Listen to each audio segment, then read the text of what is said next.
The rock is called Endless Bummer, and that's the name of the first climb that was put up there by Scott Fry. And Surf Safari was put up also by Scott Fry a bit later, and it's a steeper route with less obvious holds. The Endless Bummer and Surf Safari both end on the surfboard. It's literally a shelf shaped like a surfboard. And you can kneel on it, you can sit on it, you can lay down on it. But like surfing, standing up on the surfboard is tricky. As you're standing up, you feel the wind whipping around you, and you just see the rope kind of disappear below the ledge. And you know that your bolt is right there and it's a clean fall, but it still feels a little bit spooky.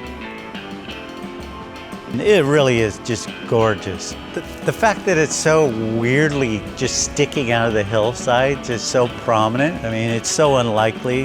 It's so unlikely that you're kind of taking bets as to when it might fall down.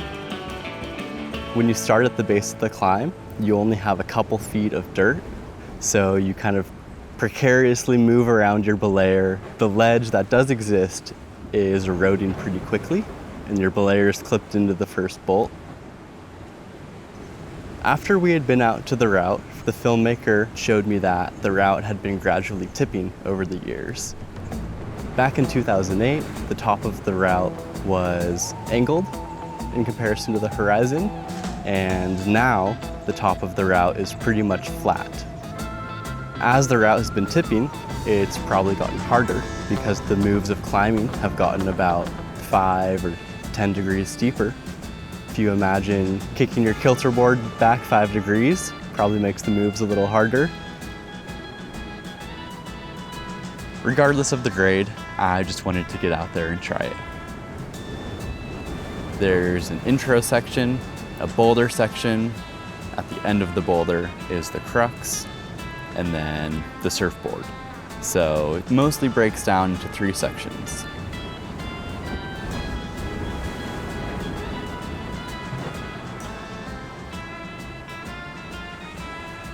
You pull off of the belay area and do 2 moves before you're climbing almost totally horizontally and the ground drops away below you.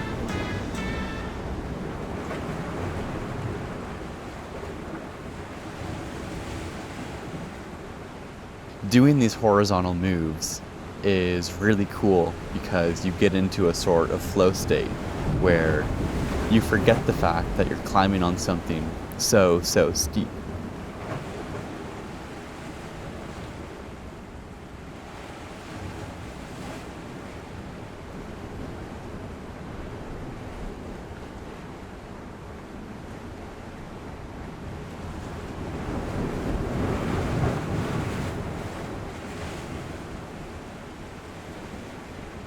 Sometimes you fall, and falling is just as much a part of the process as is sending and hanging out at the crag. After I fall, I just think about that attempt and what was good, what was bad, and then use that as a way to guide my next attempts.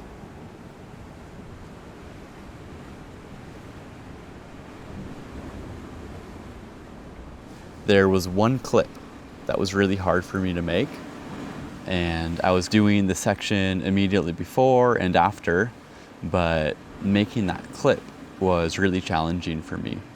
So when I finally made that clip, I was super stoked because that was the final thing that I hadn't done on the climb. So after that, I knew I had what it took to do it. It was a nice feeling knowing that I had figured out all the pieces of the puzzle.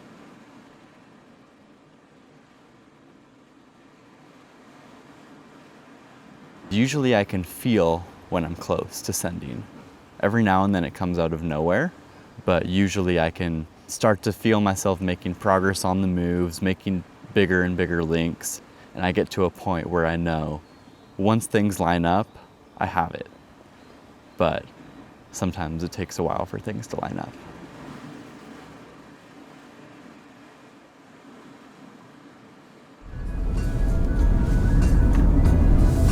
We're heading out to Surf Safari.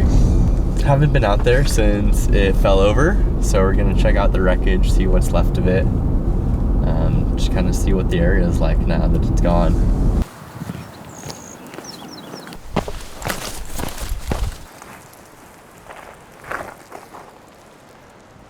Wow, the whole end of the rock fell off. The second bolt of Endless Bummer used to be about head height or so off the belay shelf, and now it's maybe 2 feet above the shelf. Yeah, all of the bolts that used to be like up and outwards are just now like flat. I think all of the holds up to the crux move for me are still there, and then it gets into the rock scar area. Beginning would be hard though. Surf Safari breaking was a reminder for me that nothing is permanent, and reminds me of a quote that I've heard that is, geologic time includes now. You always think of rocks being forever, have existed forever, and will exist forever, but rocks change, and geographic landscapes change, and impermanence is all around us.